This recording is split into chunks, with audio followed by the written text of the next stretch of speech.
it has already begun.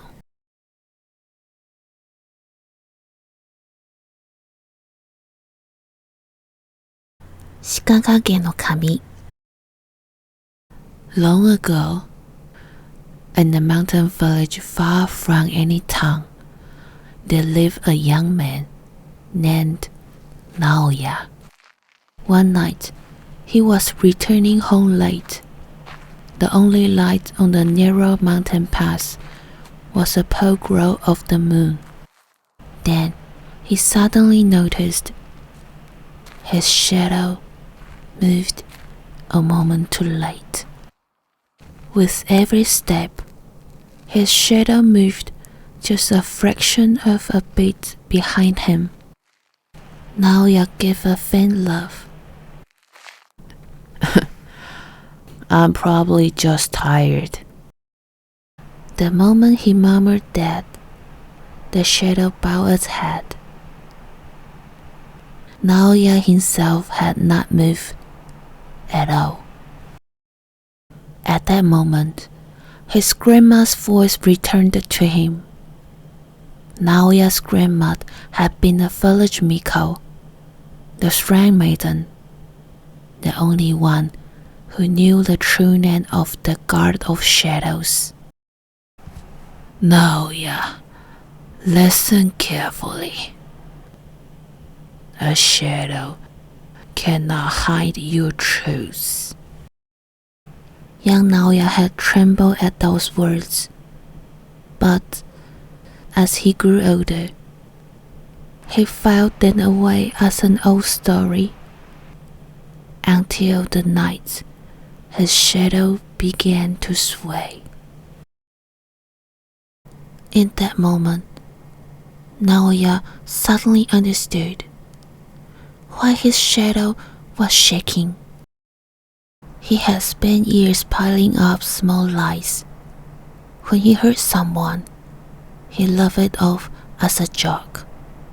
When he broke a promise, he blamed it on being busy. When he comforted people with words that never truly come from his heart, none of it seemed important. Or so he believed. And yet, each time his shadow shifted and drifted away, so slowly that he never noticed. And now, there was no turning back. Then, the wind stopped. The sound of the forest disappeared. From the depths of the darkness, a pair of white antlers slowly rose into view. A shape like the shadow of a deer, yet not a living animal, as if the shadow itself had taken form. Without a single sound, it stood there.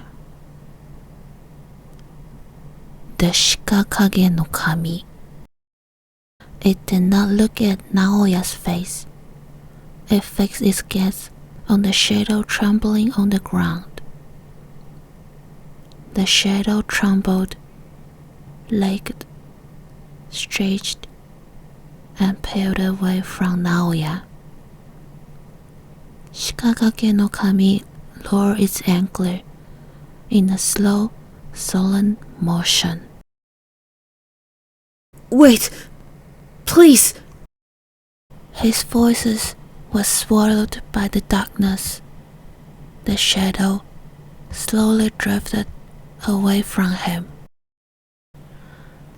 Naoya's body collapsed to the ground. Only the shadow quietly rose to its feet. The shadow looked down on Naoya and smiled. That smile was gentle, cold, and stripped down to nothing but truth. The very next moment, the shadow hurled itself into Naoya's chest. Naoya had been taken from his place. The next day, Naoya returned to the village. He was kinder than before, more polite, quick to smile, quick to please. The villagers were delighted. Naoya has changed for the better. They all said so. All but one. The old shrine maiden, his grandmother. She watched him in silence. Naoya, you've become a shadow. After that, she said nothing more. Only her eyes already knew everything. When Naoya looked into a mirror, the reflection there smiled half a second late. That slight delay said everything.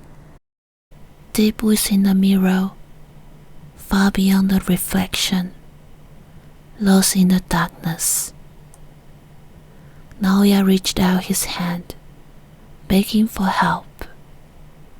But no matter how hard he tried, his voice could no longer reach anyone. While we are alive, each of us is quietly writes our own shadow. If that shadow stays straight, the God will light the path and clear our confusion. If that shadow grows twisted, the God will look only at the shape of that shadow and pass judgment.